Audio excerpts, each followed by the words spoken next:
Beautiful. We all heard that voice say recording in progress? Yep. Excellente. Yeah, we did. Double excellente. Thumbs ups from Doc Oni. It's a triple excellente. That sounds kind of like a coffee drink. You should ask Happy Cup to create the excellente. Okay, here we go. Hello, hello, hello, dear friends of Full Life. Thank you so much for joining us on Full Life Television. It's me, DJ Silly Rob, and I have a trio of magicians in the Zoom room. We got DJ Darkness. Hello, DJ Darkness. I'm back, and this is their segment, and magic is involved, so Doc Oni may think he's safe, but he's not, because my book canon can penetrate darkened voids as well. So, eat literature, Doc Oni! Oh no! Well, at least I'm not stuck in that void again. It had really lovely blasting rock music. Well, I'm here to go and talk about magic and other things. Absolutely. Magic? Meowgic. Oh, and yeah. Okie dokie. I am joined today by the one and only DJ Wolf and the one and only DJ Doc Oni. Hello, DJ Wolf. Hello. Hello, DJ Doc Oni. Oh, hello. Today, we are here to introduce the world of YouTube to a fantastical, magical adventure that lies ahead of them. If you are familiar with our radio show, the Full Life Radical Radio Show, you will know that DJ Wolf and DJ Doc Oni have been producing a segment for many months now called We are magic. We Are Magic. We are magic? Oh no, I've got a magical thing. It's painting my face. Oh, you're doing a little Oh my goodness. face It's a painting. paintbrush. It's a Beautiful. paintbrush. We Are Magic, but that is the name of the radio show segment that DJ Wolf and DJ Doc Oni produce. And in We Are Magic, DJ Wolf introduced all of us to an RPG game that he began creating quite some time ago. DJ Doc Oni has been helping him out. And DJ Wolf, can you give us the name of the game? It is called Clash of Vengeance. Clash of Vengeance. Very good. So I want revenge, and you want revenge, and everyone wants revenge. And we all clash. Yeah. Yeah. Oh, beautiful. Yeah. Awesome. So let's tell everybody everything. Before we get into Clash of Vengeance itself, let's make sure that all of our viewers know what an RPG game is. So could you collaborate on however you want to define an RPG game? What is that? It's a role-playing game. Beautiful. A role-playing game. Doc Oni, how would you describe a role-playing game to someone who has never been involved in one? It's imagination. You roll some dice, like this beauty. That is a 20-sided dice? I have a dice collection right here. Beautiful. Love it. So it's a collection of dice, all of which are slightly different shapes, different geometric forms, because they have different numbers of sides. Yeah. So what is this? This is a dice game? All you do is show up, you roll the dice, whoever rolls the biggest number wins, or what? It is a shared collection of imagination cooperation. Ooh, I very much like that definition. Each person has to create a character. Yeah, each player has to pick the race and the job and the age and where they would like to live. AKA an avatar. Ooh, love that. That is not The Last Airbender, though. No. So, when you're getting a group of friends together who are going to play, each player creates a character, chooses the different characteristics. Could you give us, just off the top of your heads, a few examples of some classic types of character that might pop up in an RPG game like Clash of Vengeance?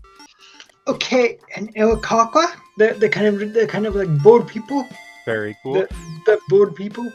Loxodon. Yeah. Yes, Doc Oni.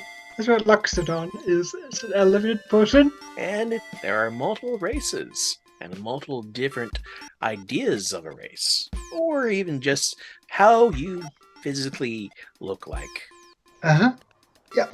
All right, so you pick your race. You could be bird people, the elephant people, an elf, a goblin, a dwarf, things like that. or a dragon person. A dragon person. Oh, I like the sound of that. And then you pick the various characteristics. Do you create a backstory for your character? Yes, you do.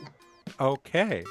So let's then fast forward a little bit. We've got a group of our friends together. Everyone has chosen different characters. I presume you name them and stuff like that. Is that right? Yep. Yeah, okay. So everybody's got their characters. And then what is the purpose of a game? What are you trying to achieve? How do you win? How do you lose? It's technically, you don't win. You try and solve problems, go and help each other out, and have fun.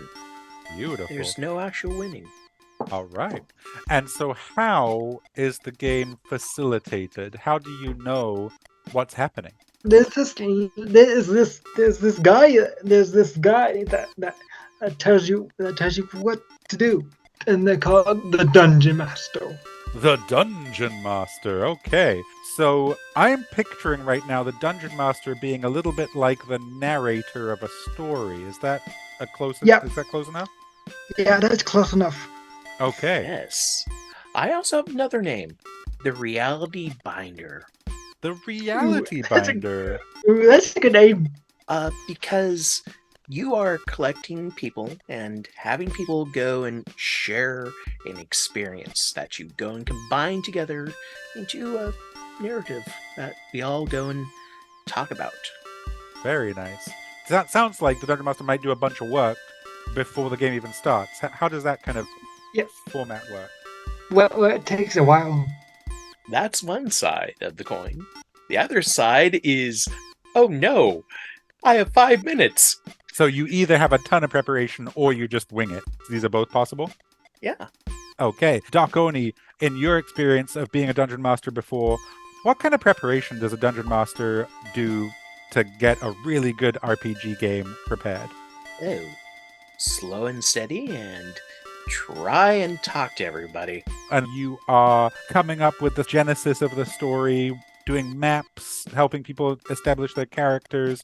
Is that something that a Dungeon Master will also be in charge of? Yes, because the Dungeon Master needs knowledge, but players are secret. Aha. So, does the Dungeon Master know everything that's going to happen, or do they just kind of have this idea and they have to see what happens in the gameplay to see where the adventure will lead them? It's mostly seen. All right. Is there such a thing as a good RPG player and a bad RPG player? Not really. Everybody okay. has a different level. Yep, they Okay. do. Do you believe that everybody should get into RPG games? Yes, I think that they should. Love it. Why should everybody get into RPG games? What's so cool about them? It's that you get to use your imagination. Oh, yes. It helps you understand the world around you and helps figure out different paths to go and work your mind. Very cool. Very cool. I love how you have to use your imagination, how you have to work with people, you have to collaborate. It's very much a group game, right? Doesn't sound like something you could possibly play by yourself. That would be sort of just like reading. Oh, you can do that. Oh, It's just harder. I would imagine so. And a lot of games that are like board games and stuff like that, you have, a board, some kind of like reference point where all the players know where they are and what's going on. How do you do that in an RPG game? Well, some have dungeon mats, so you can put down a miniature like this guy. Beautiful. This guy. Yeah. Oh, I like that guy. Yeah. That character. So your character can be represented in a little figurine, and then on the dungeon mat, is there kind of like a map, kind of like a terrain?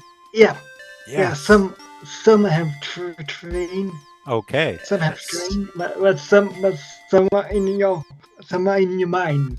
And connecting these thoughts now to the very beginning of you telling us what RPG games are all about, to the dice. So you got your players, they are characters. They pick the characters. Let's say we're using a dungeon mat and we have our figurines out and everything. Let's say you are both the dungeon master and you say, hey, everybody, our heroes have come onto a misty moor and there's mysterious sounds coming. They're very cold. At what point do you then ask them to roll the dice, and how does that work? Like you roll for hit points for when you come across a monster. Okay, so let's take that scenario. We're on the Misty Moor. Suddenly, a vampire werewolf dragon jumps out from behind a Yeah. tree. You, as the dungeon master, what do you say to your crew about the vampire werewolf dragon and what happens next in the game? Like it's 10 feet long. And right now I'm rolling for the stats. And we've spoken a little bit about this before because you've also told me that there are levels. You level up at certain times. So Yeah.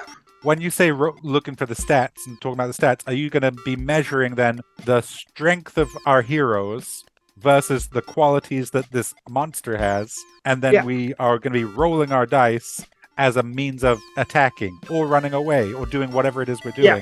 And then Yeah. the dice are also going to show us the success rate that we have, Yeah. whether it worked or not, and things like that. Yes. Yeah, and the reason why I'm using this beauty is because of this little guy. Nice. So you got your D20 there. It's a skull. Wow, very cool. Yeah.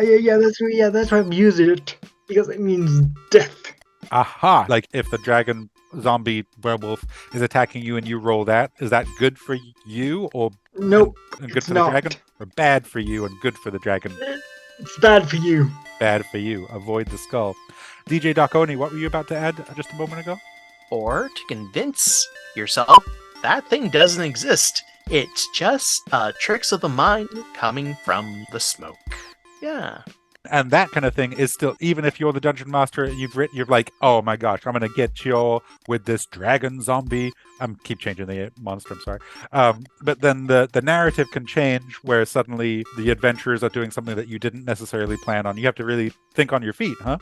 Yep. Yeah. Yeah. Very exciting. Super cool.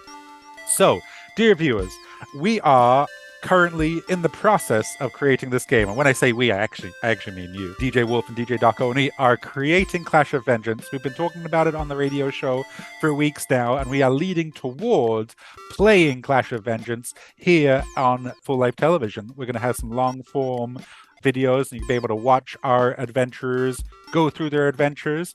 DJ Wolf, when you created this game, obviously you're excited to play it, to get it finished and then play it with some folks. Yeah. Are you then hoping to make it available for other people to play? Yes. Very, very cool. Would you say that this is a great way to have fun with people, get to know them, make friends, Yeah. all that Yes, kind of it is. stuff? Heck yeah, love it. Anything that either of you want to add to our video at this time? Yes, I do. I have to go back 90 hours and remember what I listened to in a different format. Oh, that sounds like quite a lot of work. In preparation for the game, you mean? Oh, yes, because I've forgotten what I've said over the course of us recording. Oh, yes. We have had quite a lot of rambly conversations in all kinds of directions. Which brings me to another question I have. Since I'm hoping to be a player at some point in Clash of Vengeance, is it normal for players to take notes so that doesn't happen, so you remember previous adventures and stuff like that? It'll be okay. It'll be okay if you take notes. It would? Okay, cool. Good to know.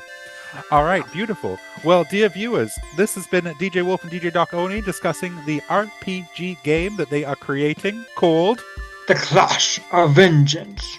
The Clash of Vengeance. And it's going to be awesome. So keep an ear out for more videos from We Are Magic right here on Full Life Television. Thank you, DJ Wolf. Thank you, DJ Doc Oni. You're welcome.